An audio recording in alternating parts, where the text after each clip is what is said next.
Heart beat scan ఒక్క second లోనే world class 640 slide CT scan ఇప్పుడు మీ విస్టా ఇమేజింగ్ బంజారా హిల్స్ లో.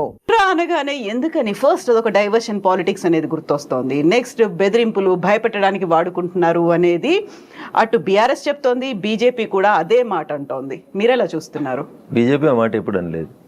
లీడర్స్ అంటున్నారే కొంతమంది. సో అభిప్రాయాలు రకరకాలుగా ఉండడంలో తప్పేం లేదు. మీ చేతికున్న 5 ఏళ్ళే 5 రకరకాలుగా ఉన్నప్పుడు వ్యక్తుల మధ్యలో అభిప్రాయ భేదాలు ఉండడాన్ని తప్పెట్లా పెడతారు? Bharatiya Janata party stands for nature. Narendra Modi గారు చాలా స్పష్టంగా చెప్పినారు. తల్లి పేరు మీద 2 మొక్కలు నాటండి అని నరేంద్ర మోడీ గారు చెప్పినారు. చాలా మంది విమర్శించేటోళ్ళు విమర్శిస్తారు. ఎందుకు చెప్పినారు నరేంద్ర మోడీ గారు 2 మొక్కలు పెట్టండి అని? అంటే ప్రకృతి పర్యావరణం 2 దెబ్బతింటున్నాయి, ఎకలాజికల్ ఇంబ్యాలెన్స్ జరుగుతూ ఉంది, పర్యావరణాన్ని రక్షించాలే. ఉత్తరాఖండ్లు, కేదార్నాథ్ దేవాలయాలు, నిన్నగాక మొన్న జరిగిన వాయనాడులు, 2020 నవంబర్లో డిసెంబర్లో జరిగిన భాగ్యనగరం వరదలలో మునిగిపోవుడు, ఈరోజు మీరు ఈ ఛానల్ ఇంటర్వ్యూ చేస్తున్నప్పుడు ఉభయ తెలుగు రాష్ట్రాలు వరద నీళ్లలో విలవిల్లాడ్డాలు, ఇవన్నీ జరుగుతున్నాయి. ఎందుకంటే ప్రకృతి విధ్వంసం జరిగింది కాబట్టి. ఆ ప్రకృతి విధ్వంసం జరగకూడదు అంటే చెరువులు, కుంటలు, నాలాలను రక్షించడం అనేది రేవంత్ రెడ్డి మానసపుత్రిక కాదు, రేవంత్ రెడ్డి కలగన్నది కాదు.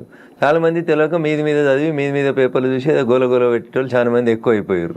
దానికి తోడు మీ యూట్యూబ్ ఛానల్లో చర్చలు, లొల్లులు ఎక్కువ పెడతా ఉన్నాయి. 1994లో అప్పటి కాంగ్రెస్ ముఖ్యమంత్రి దివంగత కోట్ల విజయభాస్కర్ రెడ్డి గారు మొట్టమొదటిసారిగా ఈ భాగ్యనగరంలో మీరాలం ట్యాంక్ అనేటువంటి ఒక చెరువు కబ్జా అయిందని చెప్పి కంప్లైంట్ వస్తే శ్రీమతి రేచల్ చటర్జీ అనేటువంటి ఒక ఐఏఎస్ అధికారిని పంపించి మీరాలం ట్యాంకులో కట్టిన అన్ని కన్స్ట్రక్షన్స్ని గులగొట్టిండు. ఎప్పుడది? 1994లో. 30 ఏళ్ల క్రితం జరిగిన ఒక సంఘటన మీకు తెలియదు, ఎందుకంటే మీరు కొత్తగా వచ్చిన రిపోర్టర్లు కాబట్టి. 30 ఏళ్ల కింద ఉన్న రిపోర్టర్లు ఎవరైనా అడిగితే చెప్తారు. ఇలా మీరాలం ట్యాంక్ ఉందా కవిత గారు? ఇలా మీరాలం ట్యాంక్ ఉందా? రిపోర్టర్లు కాదు. లేదు, నన్ను చెప్పనీరు కవిత గారు, నన్ను చెప్పనీరు. అందరికి సమాధానం చెప్తా, మీకు కూడా చెప్తా నేను. తర్వాత 2007, 2008లో ఉమ్మడి ఆంధ్రప్రదేశ్ హైకోర్టు లోపల కొన్ని కేసులు వేసినారు. ప్రజా ప్రయోజన వాద్యాలు, కొంతమంది మీలాంటోళ్ళు నాలాంటోళ్ళు పోయి ఇక పలానా చెరువు కబ్జా అవుతుంది, పలానా నాలా కబ్జా అవుతుంది, భవిష్యత్తుకు నష్టం అవుతుంది అని చెప్పి వేసినప్పుడు ఆంధ్రప్రదేశ్ ఉమ్మడి హైకోర్టు 2010 సంవత్సరంలో అన్ని డబ్ల్యూపీలని కలిపి జడ్జిమెంట్ ఇస్తూ లేక్ ప్రొటెక్షన్ సెల్ అనేది ఒకటి పెట్టమని చెప్పింది. నేను ఇప్పుడు కాయిదాలు తెచ్చుకోలే కవిత గారు, if I'm not wrong and subject to correction. GO number 154 అని ఏప్రిల్ 2010 సంవత్సరంలో అప్పుడు ఉన్నటువంటి ఉమ్మడి ఆంధ్రప్రదేశ్లో కాంగ్రెస్ ప్రభుత్వం ఒక జీవో ఇచ్చింది. దేనికోసం ఇచ్చింది? లేక్స్ ప్రొటెక్షన్ కోసం. జీవో 111లో ఉన్న భూములలో జరుగుతున్న అక్రమ నిర్మాణాలని ఆపేతందుకు chief secretary, revenue secretary, DGP ఇట్లా 18 మంది అధికారులని సభ్యులుగా పెట్టి protection cell, lake protection committee అని ఒక కమిటీని వేసి ఈ భాగ్యనగరాన్ని కాపాడమని చెప్పింది. తర్వాత అదే హైకోర్టు, ఆంధ్రప్రదేశ్ హైకోర్టే చెప్పింది, ఉమ్మడి హైకోర్టు, భాగ్యనగరంలో 2252 చెరువులు, కుంటలు ఉన్నాయి, వాటికి బఫర్ జోన్ అంతా ఫిక్స్ చేయండి, వాటిని ఎవరు కబ్జా చేయకుండా ఉంచండి అని చెప్పి 2010లో చెప్పింది. That was the peak time of Telangana movement. ఆ జడ్జిమెంట్ ఎవరు పట్టించుకోలేదు. అందరూ జై తెలంగాణ అనుకుంటూ తిరిగినాం. కట్టేటోడు కట్టిండు, కూర్చేటోడు కూర్చిండు, అమ్మేటోడు అమ్మిండు, మధ్యలో చాలా మంది నష్టపోయిండ్రు. అది జరిగిన తర్వాత 2014లో బాగా చదువుకున్న ఆయన వచ్చి మున్సిపల్ అడ్మినిస్ట్రేషన్ మంత్రి అయ్యిండు, కేటీఆర్ అనేట ఆయన. ఏం చేసిరు? లేక్ ప్రొటెక్షన్ కోసం ప్రతి చెరువును సుందరీకరణ పేరిట ఆయన దోస్తుల కోసం, ఆయనకు నచ్చిన బిల్డర్ల కోసం, వాళ్ళ ఇంట్లో ఉండే రాజ్యసభ సభ్యుల కోసం, పోయేందుకు తొవ్వల కోసం ప్రతి చెరువుని నాశనం చేసి 10 ఏళ్లలో కాకతీయులు కట్టిన చెరువులకి మిషన్ కాకతీయ అని పేరు పెట్టినవని నాటకం పెట్టి భాగ్యనగరంలో ప్రతి చెరువుని, ప్రతి కుంటని పేరున్న అన్ని బిల్డర్లకి ఇచ్చి నాశనం చేసి 2020 నవంబర్ డిసెంబర్లో భాగ్యనగరంలో వరదలు వచ్చినాయి. నేను దుబ్బాక ఎమ్మెల్యే గెలిచిన 1 నెల తర్వాత అప్పుడు ఏం చెప్పిండు కేసీఆర్? ప్రతి ఇంటికి 10,000 ఇస్తాం నష్టపోయినానికి అని చెప్పిండు. ఇచ్చిండు ఎలక్షన్ల కోసం చెప్పి. ఎందుకు మునిగింది ఆ రోజు భాగ్యనగరం? భాగ్యనగరం వెళ్ళే అవస్థలతో ఎందుకుంది? ఒక ఆయన వచ్చి విశ్వనగరం అంటాడు, ఇంకొక ఆయన వచ్చి 4వ నగరం అంటాడు, ఒక ఆయన వచ్చి సైబర్ నగరం అంటాడు. ఉన్న నగరాన్ని కాపాడు రవయ్య అని రఘునందన్ అంటున్నాడు. దీనికి ఎవరికి కష్టమైతే నాకేంది? రఘునందన్ చెప్పింది, హైకోర్టు ఎప్పుడో చెప్పింది అంటున్నా, 2010లో చెప్పింది. తర్వాత 2020లో కేటీఆర్ అంటే ఆయన మున్సిపల్ అడ్మినిస్ట్రేషన్ మినిస్టర్గా మళ్ళొక జీవో తీసుకొచ్చిండు. జీవో తీసుకొచ్చి ఏం చెప్పిండు? అప్పటి కొత్త జిల్లాలు అయినాయి, ఉన్న భాగ్యనగరాన్ని కాపాడలేనోడు, కూట్ల రాయి తీయలేని కేటీఆర్ అంటోడు మళ్ళొక జీవో తెచ్చిండు. జీవో నెంబర్ 46, 54 కరెక్ట్ గుర్తులేదు కవిత గారు నాకు, సబ్జెక్ట్ టు కరెక్షన్. దాంట్లో ఏం చెప్తాడు? మెదకు, సంగారెడ్డి, సిద్దిపేట జిల్లాలని కూడా ఈ లేక్ పరిరక్షణ కమిటీ లోపలికి తీసుకురావాలని చెప్పిండు.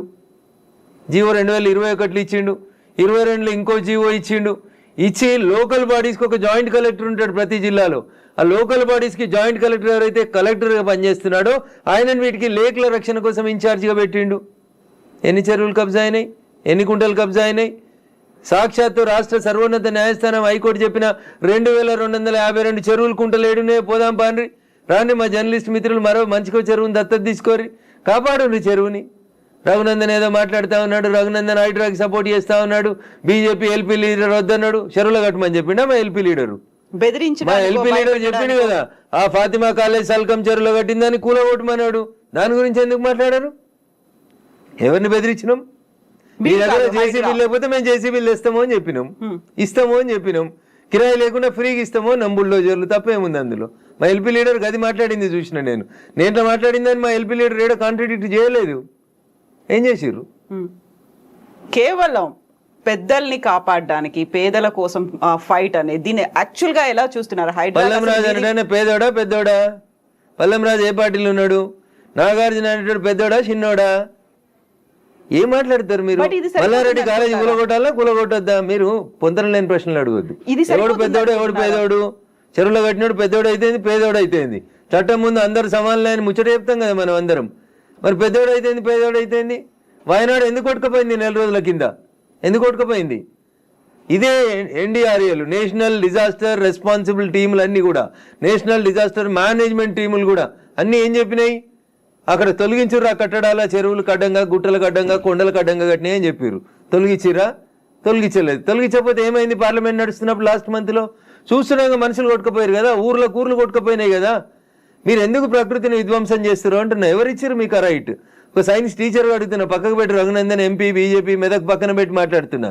పర్యావరణ హితం కోరుకునే ఒక సైన్స్ టీచర్గా మాట్లాడుతూ ఉన్నా నేను. ఎకలాజికల్ ఇంబ్యాలెన్స్ జరగొద్దు అని చెప్తా ఉన్నా.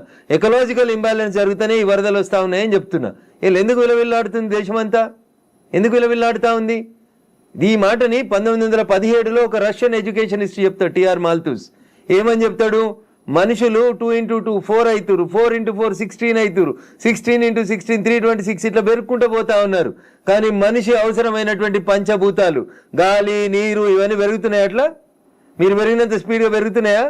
పెరుగుతలేవు. కాబట్టి ఏ డే విల్ కమ్, భూమి తనకు బరువు ఎక్కువ అయిన రోజు, జనాభాని మనం నియంత్రించకపోతే తానే నియంత్రిస్తుంది అని చెప్పి 1917లో ఒక రష్యన్ ఎడ్యుకేషన్ హిస్టరీ చెప్తే 10th క్లాస్ బయాలజికల్ సైన్స్లో పాపులేషన్ ఎడ్యుకేషన్ అనే పాఠం పిల్లలకి చెప్పడాన్ని ఆచరిస్తామని ఒక స్టూడెంట్ అడిగితే ఆచరిస్తా అని ఒక కూతురికే కన్ఫైన్ అయిన ఒక టీచర్గా అడుగుతున్నాడు. నేను ఇలా ఈ ప్రకృతిని విధ్వంసం చేసే హక్కు నీకెక్కడిది? ఎక్కడిది? అందుకనే వాల్కనోలు, అందుకనే సునామీలు, అందుకనే ల్యాండ్ స్లైడ్లు వస్తున్నాయి మన దేశంలో. You have to control. ఆ కంట్రోల్ ఎక్కడ తప్పింది? తక్కువ ధరకు వచ్చిందని చెరువులో. భాగ్యనగరంలో జనాభా పెరిగితే చెరువును కబ్జా చేస్తావా? కుంట జాగా తక్కువకి వచ్చిందని కొనుక్కుంటావా? కమిషనర్ని మేనేజ్ చేసి పర్మిషన్ తెచ్చుకుంటావా? ఐఎమ్ ఆస్కింగ్ దిస్ గవర్నమెంట్, ఎవరైతే కమిషనర్ పర్మిషన్ ఇచ్చిండో ముందు వాడిని రిమాండ్ చేయి. ఏ బ్యాంక్ అయితే లోన్ ఇచ్చిందో ముందు ఆ బ్యాంక్ మేనేజర్ని రిమాండ్ చేయి. ఇరిగేషన్ వాళ్ళు చూస్తూ కళ్ళు మూసుకొని కన్నుండి చూడలేని కబోదులైన ఇరిగేషన్ ఎస్సీలను రిమాండ్ చేయి. హైదరాబాద్ని కాపాడాల్సిన అవసరం లేదా? భాగ్యనగరం విశ్వనగరంగా విరాజిల్లొద్దా? విరాజిల్లాలనే వద్దా? నువ్వు కట్టినావా చెరువు? నువ్వు తోడినావా చెరువు? ఉన్న చెరువుని చంపే హక్కు నీకెక్కడిది? ఇట్లే మాట్లాడతాడు రఘునందన్. మీకు నచ్చితే మీ ఇష్టం, మీకు నచ్చకపోతే మీ కష్టం. దానికి నేనేం చేస్తా? ఆర్టికల్ 19 నన్ను మాట్లాడమని చెప్పింది, మాట్లాడతా. మీరు నేను మాట్లాడితే ఆ పక్కన ఉన్నాయి, నేను మాట్లాడితే నాకేం? ఎగ్జాక్ట్లీ ఇవన్నీ ఉన్నాయి. కాకపోతే చిన్నోడా పెద్దోడా? కోర్టు కేసులనే భారతదేశ సర్వోన్నత న్యాయస్థానం చెప్పింది, సుప్రీంకోర్టు, చెరువులు, కుంటలు, నాలాలు ఎవడు కబ్జా చేసినా నిర్దాక్షిణ్యంగా గులగొట్టమని చెప్పింది. ఈ దేశంలో సుప్రీంకోర్టు కంటే పెద్ద కోర్టు ఏంది? ఏం కోర్టు ఉంది అంటున్నా? ఎవరు పడితే వాళ్ళు స్టే ఎట్లా ఇస్తారు? ఎవరు ఇచ్చారు మీకు అధికారం? సుప్రీంకోర్టు చెప్పింది వినాలని హైకోర్టులకు లేదా? ఏం వినాలే? మొన్న పోయారు కదా హైకోర్టుకు అనురాగ్ యూనివర్సిటీ వాళ్ళు.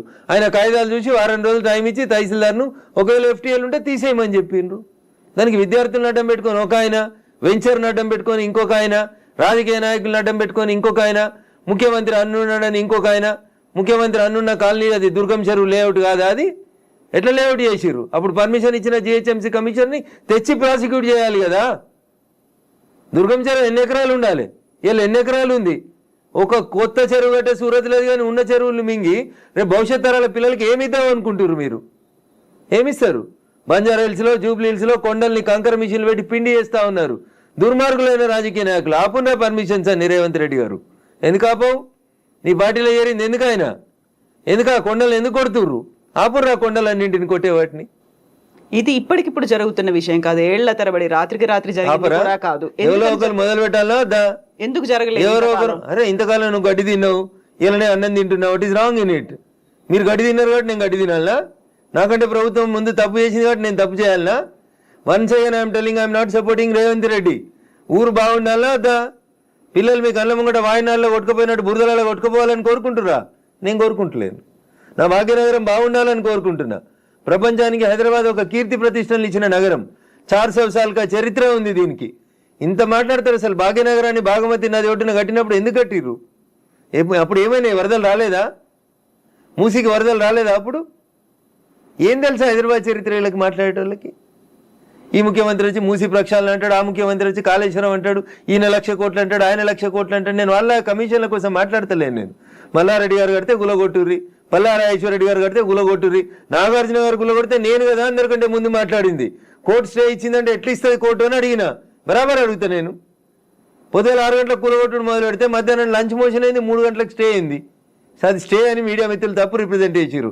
స్టేటస్ కో ఇచ్చింది, అది కూడా కరెక్ట్ కాదంటే నేను జడ్జి గారి ముందు కూడా ఇట్లా వాదిస్తా. నేను కూలగొట్టాలి అంటున్నా. 2014లో చెప్పింది అంటున్నా ఆంధ్రప్రదేశ్ ఉమ్మడి హైకోర్టు. ఏమని? ఎన్ కన్వెన్షన్ సర్వే చేయమని చెప్పింది హైకోర్టు. సర్వే చేసి హెచ్ఎండిఏ 2016లో రిపోర్ట్ ఇచ్చింది, అందులో 3.5 ఎకరాల FTL బఫర్ జోన్ ఉందని. 2016 నుంచి ఇలాగ ఎందుకు కూలగొట్టలేదు అంటున్నా. కోర్టు ఉత్తర్వులను ఎందుకు ఉల్లంఘించారు? ఏం జరిగింది అనుకుంటున్నారు మీరు? ఏం జరుగుతుంది? వాళ్ళ కోడలు బ్రాండ్ అంబాసిడర్ అయింది చేనేతకి. ఆమెకి చేనేత తెలియదు, చీర తెలియదు. ఆమె తెచ్చి బ్రాండ్ అంబాసిడర్ చేసారు. ఆ సంబంధాలు ఏం సంబంధాలు వాళ్ళు చెప్పాలి, అప్పుడు ఉన్న వాళ్ళు చెప్పాలి. నాకేం తెలుస్తుంది? వాళ్ళకి ఆ రంగుల లోకంతో ఉన్న రక్త సంబంధం ఏందో వాళ్ళు చెప్తే బాగుంటుంది. నానోరు ఎందుకు ఖరాబ్ చేస్తారు? రంగుల లోకంతో రక్త సంబంధం అలా అనుకుంటే కేవలం ఎన్ కన్వెన్షన్ నాగార్జున దాని మీదే ఉంటుందా? ఇప్పటికి పద్మాలయ స్టూడియో మీద లొల్లి పెట్టింది రఘునందన్. ఇదే హరీష్ అని 6 అడుగులు ఉన్నాడు మాట్లాడిండు. మళ్ళీ పర్మిషన్ ఎట్లా ఇచ్చారు ప్రభుత్వం రాగానే? లాంకో హిల్స్ వక్ఫ్ భూమిలో ఉన్నారు. 10 ఏళ్ళు అధికారంలో ఉన్నాడు కేసీఆర్ అంటే. ఆయన ఒక రోజైనా మాట్లాడండి ఆ వక్ఫ్ భూముల గురించి? లగడపాటి కడుతుండని చెప్పి లాంకో హిల్స్ అంతా వక్ఫ్ భూములు దున్నుతాం, పల్గొడతాం, ఇరుగొడతాం అన్నారు. పర్మిషన్ ఎవరు ఇచ్చారో తెలుసా కవిత గారు? పద్మాలయ స్టూడియోలో అపార్ట్మెంట్లు కట్టుకోవడానికి పర్మిషన్ ఇచ్చింది ఇదే గౌరవనీయులు కేసీఆర్ గారు, కేటీఆర్ గారు, హరీష్ రావు గారు. ఆ రక్త సంబంధం ఏందో అడుగుండ్రు. జర్రంత అవతలకి పోతే ఎంఆర్ ప్రాపర్టీస్ అని ఒకటి ఉంటాయి. ఎంఆర్ ప్రాపర్టీస్లో రైతులు, తెలంగాణ రైతులు మా భూములు పోతున్నాయని ఏడిస్తే వాళ్ళకి పైసలు ఇప్పిస్తామని స్పీచ్లు ఇచ్చిండు. ఇదే కేటీఆర్, అదే హరీష్ రావు, అదే కేసీఆర్ అన్నట్టు. ఆయన 10 ఏళ్ళు మంత్రులుగా పదవి అనుభవించారు. ఎన్నడన్నా ఎంఆర్ ప్రాపర్టీస్లో భూములు కోల్పోయిన రైతుల గురించి మాట్లాడేందుకు వీళ్ళకి నోరు వచ్చిందా? ఎందుకు రాలేదనుకుంటారు కవిత గారు? కారల్ మార్క్స్ అని కమ్యూనిస్టు సిద్ధాంతకర్త చెప్తాడు, మానవ సంబంధాలన్నీ ఆర్థిక సంబంధాలనే చెప్తాడు. అందుకనే రాఘవేంద్రరావు సినిమాక్స్ని ముట్టలేదు టీఆర్ఎస్ పార్టీ. పద్మాలయ స్టూడియోస్లో అపార్ట్మెంట్లు కడుతుంటే సపట్లు కొట్టిర్రు. ఎంఆర్ ప్రాపర్టీలో తెలంగాణ రైతులు మునిగిపోతే నోరు మూసుకున్నారు. నాలంటాడు ఎవడో మాట్లాడాలి కాబట్టి మాట్లాడడం మొదలు పెడతా ఉన్నాం. I stand for the poor only. నేను ఇప్పుడు ఈ రాష్ట్ర ప్రభుత్వాన్ని డిమాండ్ చేస్తా ఉన్నా. నేను అమ్ముతురు కదా కోకాపేటలో ఎకరం 100 కోట్లు పెట్టి 100 ఎకరాలు అమ్మిండ్రు కదా. ఆ పక్కన ఇంకా 150 ఎకరాలు ఉంది ప్రభుత్వ భూమి. ఇప్పుడు ఈ ఇండ్లు పోతున్న వాళ్ళందరికీ ఒక 25 ఎకరాలు లేఅవుట్ చేయండి. ఈ పేదోళ్ళందరికీ మంచిగా 100 గజాల స్థలం ఇయ్యండి. ప్రధానమంత్రి ఆవాస్ యోజన కింద ఇంటి పైసలు 5 లక్షలు ఇయ్యండి. ఇందిరమ్మ ఇంటి కింద నువ్వు 5 లక్షలు. ఈ నాలాల మీద కట్టుకున్న వాళ్ళు, చెరువులు కుంటలలో కట్టుకున్న వాళ్ళ కోసం ఏంది కోకపేటలో 100 కోట్లకు ఎకరం పోయే భూమిలో వీళ్ళకి లేఅవుట్ చేసి 25 ఎకరాలు అక్కడ ఉప్పలు బగాయితో లగాయితో అని పెట్టి అమ్మిర్రు కదా ఊడా యాక్షన్ పెట్టి. అట్లా ఈ గరీబ్ వాళ్ళందరికీ తీసుకొచ్చారు కాలనీ కట్టు. వీళ్ళు అరువులు కాదా 100 కోట్ల భూమిలో ఉండేందుకు? 10 ఏళ్ల క్రితం కట్టుకున్న ఇల్లు కన్నం కూడా కూలిపోతుంది కదా, బాధపడుతురు కదా. వాళ్ళని తీసుకొచ్చాడు 25 ఎకరాలు లేఅవుట్ చేయి Revanth Reddy. Then I will support you, then I will congratulate you. అంతేగాని అసదుద్దీన్ ఓవైసీ ఇచ్చిన ఊర్త ఊపులకు భయపడితే 400 కాదు 4000 స్టూడెంట్స్ ఉన్నారని బెదిరిస్తాడు. ఎందుకు సల్కం చెరువు కూల్తలేదు? కూలాలి కదా సల్కం చెరువులో ఉన్న ఫాతిమా మెడికల్ కాలేజ్. ఎందుకు భయపడుతున్నారు? ఏమవుతుంది రేవంత్ రెడ్డి గారు? మొదలుపెట్టినావు కదా, కొట్టేసేయన్ని. అపప్రద నీకెందుకు? మల్లారెడ్డితోటి పాతపాగుందని, పల్లారాజేశ్వరరెడ్డి పార్టీ మారతలేడని కొడుతున్నాను చెడ్డ పేరు ఎందుకు? ముందు అసదుద్దీన్ ఓవైసీ తోటి మొదలుపెట్టు. సో మధ్యలో విద్యా సంవత్సరం అక్కడ ఆల్టర్నేట్ అనేది దసరా సెలవులు వస్తాయి కదా, ఇమీడియట్ గా ఆల్టర్నేట్ ఇంకో ఎందుకు దొరకదు? కాలేజ్ లో ఎందుకు దొరకదు? అకామిడేట్ చేయడానికి ఎందుకు దొరకదు అంటున్నా. ఒక్క రోజులో కట్టేస్తారు. ఇప్పుడు అంతా కిర్బీ షీట్లు అనే స్ట్రక్చర్లు వచ్చినాయి కదా, టెంపరీ స్ట్రక్చర్లు. 20 మొత్తం రింగ్ రోడ్ పక్కన అన్ని బిల్డింగ్లు ఖాళీగా ఉన్నాయి, తీసుకొని కట్టుకోమని. ఇన్ని రోజులు అనుభవించారు కదా చెరువులో కట్టుకొని. దానికి రెంట్ కట్టుర్రు ప్రభుత్వానికి. ఫీట్ కింద వసూలు చేయాలి రేవంత్ రెడ్డి గారు ప్రభుత్వం ఇవాళ. నిజంగా ఎవరైనా పేదలకు నష్టం జరుగుతుంది చెరువులలో తెలిసి తెలియక అమాయకంగా ప్రభుత్వం లేఅవుట్కి పర్మిషన్ ఇస్తే కట్టుకున్న వాళ్ళు ఉన్నారు, వాళ్ళందరినీ తీసుకొచ్చి కోకపేటలో పెట్టండి అంటున్నా. ఏంది ప్రాబ్లం ఏంది మీకు? గరీబులు అక్కడ ఇల్లు కట్టుకోదా కోకపేటలో? కట్టుకొని 100 గజాలు 100 కాకపోతే 150 గజాలు, ఇంకా 150 ఎకరాలు ఉంది కదా ఆడ. నిజంగా నీకు హైదరాబాద్ శుద్ధి చేయడమే నీ లక్ష్యం అయితే రేవంత్ రెడ్డి గారు, కోకపేటలో ఉన్న 150 ఎకరాలలో ఎన్ని ఇల్లు పోతున్నాయో ఐడెంటిఫై చేయి, అందరికీ మంచికి 100 గజాలకు పట్టాలి, అప్పుడు ప్రజల్ని నరిశిస్తారు. ఇప్పుడు జీవో 111 కాదు, అంతకుముందు వాల్టా యాక్ట్లు ఇవన్నీ కూడా వచ్చాయి మన వాటర్ బాడీస్ ని ప్రొటెక్ట్ చేసుకో. నాకంటే ముందున్న వాళ్ళు ప్రతి ఒక్కరు తప్పు చేసిండని ఇప్పుడు నన్ను తప్పు ఏమని అడిగే అధికారం మీకు? నో, అంటే ముందు నుంచి ఎందుకని ఫోకస్ పెట్టలేకపోయారు? ప్రెషర్స్ ఏమున్నాయి? ఎవరికి భయపడ్డారని మీరు? రాజకీయ నాయకులకి, రియాల్టర్లకి, వాళ్ళు ఇచ్చే పైసలకి.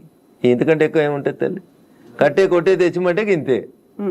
రాజకీయ నాయకులకి ఎవరో ఫైనాన్స్ చేసేటోళ్ళు, ఫండ్ ఇచ్చేటోళ్ళు, ఎవరో ఒక బిల్డర్ ఉండి అన్న నేను ఈ చెరువు పక్కన జరంత మట్టి వేసి అమ్ముకుంటా అంటే అమ్ముకోమంటాడు, చూసి ఉన్నట్టు పొమ్మంటాడు, అయిపోతుంది. అది 1 పోయి 2 అవుతుంది, 2 పోయి 3 అవుతుంది. గట్లా వాడు పోసిండని వీడు పోసిండని ఇంకోటి పోసి.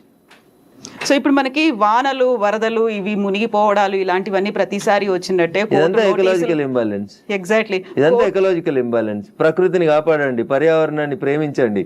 లేకపోతే ఇప్పుడు మంచినీళ్ళు తాగమంటే బాటిల్ పెట్టినట్టు రేపు ఆక్సిజన్ సిలిండర్లు జబ్బ మీద వేసుకొని మీ మన్మరాలు తిరగాల్సిన దుస్థితికి పోతారు మీరు. ఆ పరిస్థితి రాకుండా కాపాడండి అంటున్నా. ఎగ్జాక్ట్లీ. సో కోర్టు నోటీసులు, స్టేలు, ఆ తర్వాత స్టేటస్ కో మెయింటెనెన్స్లు ఇవన్నీ కూడా ఉంటే ప్రతిదీ ఏది టచ్ చేద్దామన్నా మళ్ళీ కోర్టుతో లింక్ అయి ఉంది కాబట్టి ఇది కూడా ఎక్కువ కాలం నిలవదేమో హైడ్రా అనేది కూడా వినిపిస్తుంది. యాజ్ అడ్వకేట్ మీరేం చెప్తారు అసలు? సో నేనేమంటున్నా, శుభం గోర్ర పెళ్లి కొడుకు అంటే ఏదో అన్నాడంటే అట్లున్నది మా కవిత ఆలోచన. ఎందుకు ముందు నుంచి అనేది అదే కదా.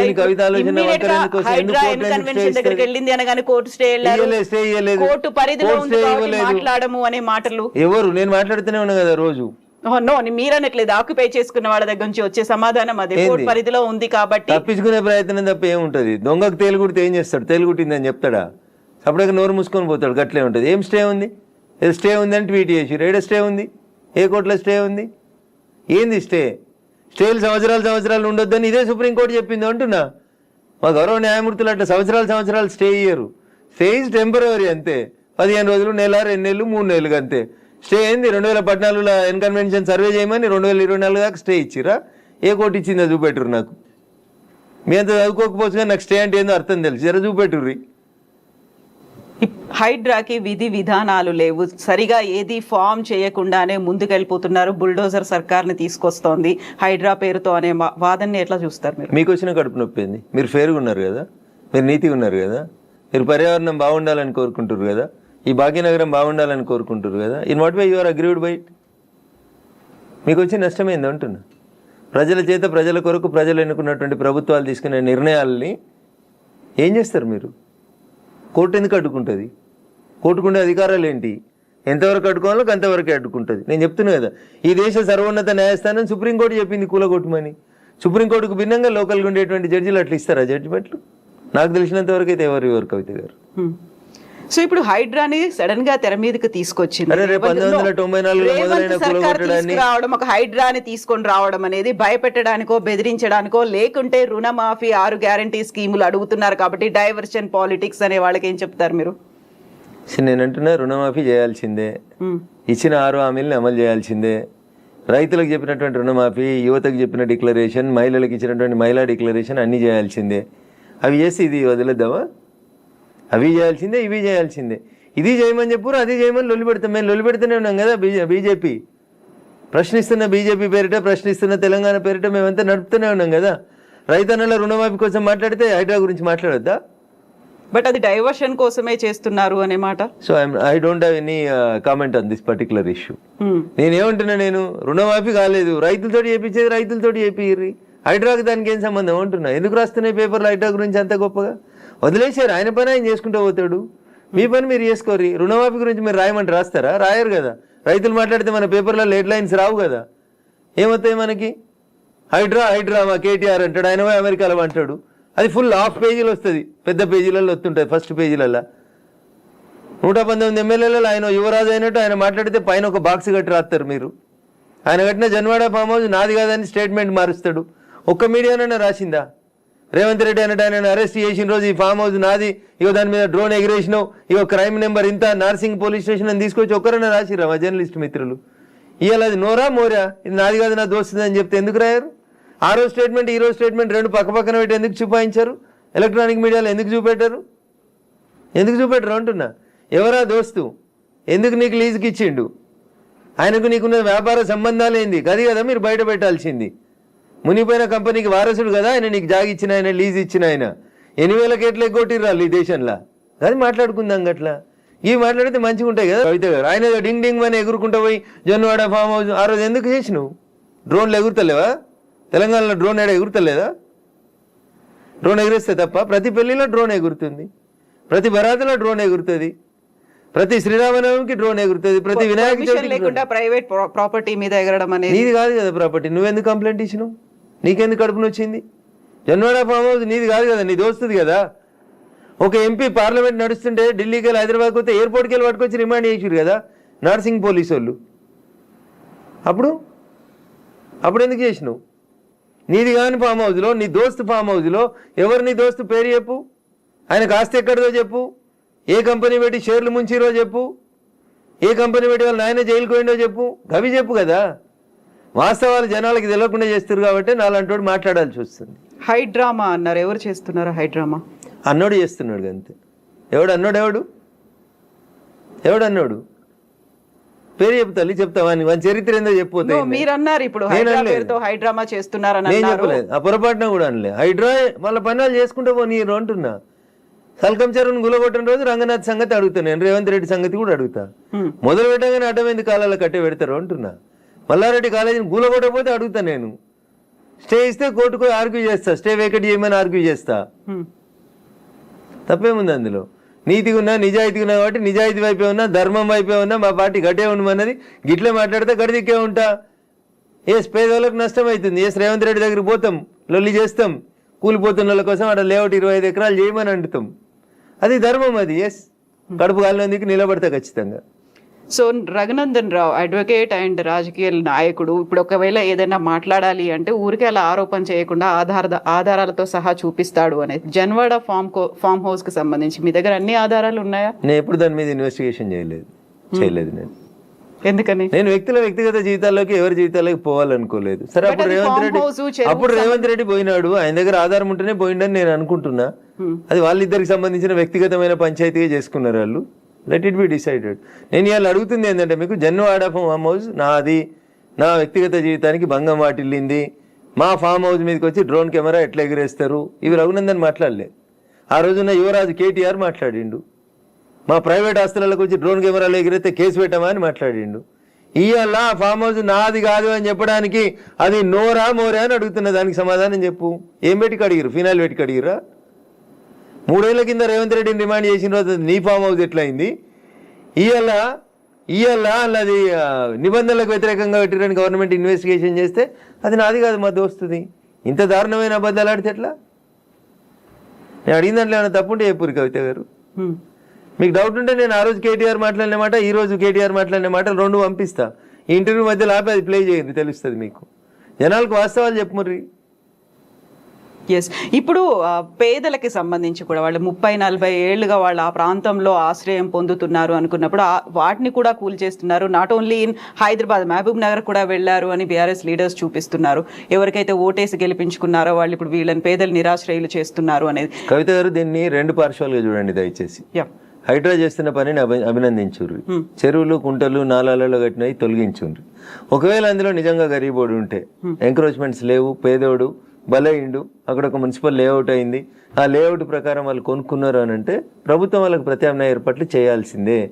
It is an undisputed issue. మళ్ళీ చెప్తున్నా నేను, 2 రోజుల తర్వాత నేను అదే చెప్తా ఉన్నా మీకు. ఉప్పల్ బగాయితో లగాయితో, నాకు పేరు I'm not remembering recollecting it proper. Uppal బగాయితులో ఎట్లా ప్లాట్ చేసి అమ్ముకుర్రో, ఇప్పుడు ఉన్నారు కదా రాజపుష్ప ఆయన 100 కోట్లకు ఎకరం రిజిస్ట్రేషన్ ఆపినావు కదా, ఆ 10 ఎకరాలలో ప్లాట్లు చేసి ఇచ్చేసే వీళ్ళకి. ఆ పక్కన ఇంకా 150 ఎకరాలు ఉంది కవిత గారు, దాంట్లోకి 25 ఎకరాలు లేఅవుట్ చేయి. ఈ ఇల్లు కోల్పోతున్న వాళ్ళందరికీ అంటున్నా, your the custodian of the peoples money, అంతేగా నువ్వు ఓనరు కాదు కదా. ఇటు ఇల్లు కోల్పోయినా నష్టపోయిన ఆయనకి 100 గజాలు ఇవి అంటున్నా. 100 కోట్లకు ఎకరం ఉన్న భూమిలో 100 గజాలు ఇస్తే you will not feel happy Kavitha గారు? ఎగ్జాక్ట్లీ. ఉంటారా? కొంచెమైనా కోపం తగ్గుతుందా తగ్గదా? ఇచ్చేయండి అంటున్నా. మియాపూర్లో 100 ఎకరాలు కొంతమంది పెట్టుబడిదారులు దోసుకున్నారు, కబ్జాలు చేసిర్రు, పంచురా భూముల్లో ఉంటుంది. ఇట్లాంటి వాళ్ళకి అమాయకత్వంతో, తెలిసి తెలియనితనంతో లేఅవుట్లు, చెరువులు, కుంటలలో ఎవడన్నా బిల్డర్ చేసిన మోసానికి బలైన పేదోళ్ళు ఉంటే బరాబరాలకు ప్రభుత్వం న్యాయం చేయాల్సిందే. కూలగొట్టడం ఎంత ధర్మమో పేదోని కాపాడడం కూడా అంతే ధర్మం. ఈ రెండు ఇన్సెపరబుల్ ఇష్యూస్. ఒక నాణానికి బొమ్మ బొరుసు ఎట్లుంటాయో చెరువుని కాపాడడం నీ బాధ్యతనే, నష్టపోయిన గరీబుని ఆదుకోవడం కూడా నీదే బాధ్యత. ఆదుకోవాలని కూడా ప్రభుత్వాన్ని మేము డిమాండ్ చేస్తాం. ఎగ్జాక్ట్లీ. ఇప్పుడు హైదరాబాద్ హైడ్రాకి సంబంధించి ఈ ఒక అంశం రన్ అవుతూ ఉన్నప్పుడే ఇంకొక అంశం కూడా తెర మీదకి వచ్చింది. మహబూబ్నగర్ పోవద్దా? మహబూబ్నగర్ లో చెరువు కబ్జా చేస్తే గులగొట్టొద్దా? ఎగ్జాక్ట్లీ. సిద్దిపేటలో చెరువు కబ్జా చేస్తే గులగొట్టొద్దా?